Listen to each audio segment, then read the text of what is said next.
Jean-Marie, on est sur le seul monument qui nous rappelle un maire important de Sadirac, André Lapaillerie. Alors il a réussi, je dirais, à devenir un maire exceptionnel. Mais à part ça, il n'a jamais réussi en politique. Non, il n'a jamais réussi en politique et il a fait qu'une seule chose, il a aidé beaucoup de gens à devenir des gens importants et notamment c'est lui qui a inventé entre guillemets Chaban Delmas, puisque c'est lui qui l'a hébergé chez lui lorsqu'il a fallu que Chaban trouve un gîte pour être candidat à la mairie de Bordeaux. Et en plus, il a participé au moins à 2 complots politiques majeurs pour que Chaban puisse s'installer en Gironde.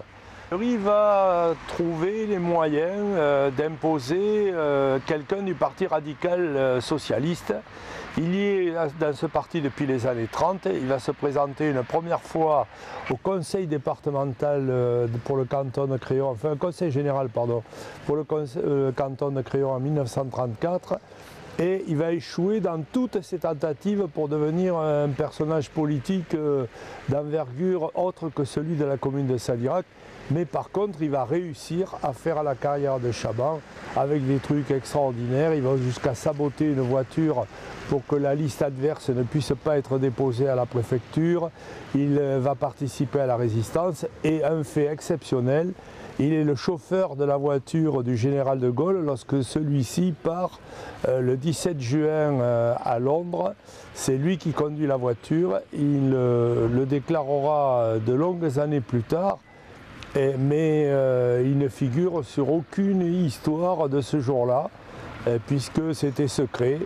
Et d'ailleurs, il avait travaillé également dans les services secrets avant l'occupation. La conférence aura lieu le vendredi 26 janvier à 14 h, j'ai dit bien à 14 h, dans la salle des fêtes de Croignon, sous l'égide de l'Université du temps libre du Créonais.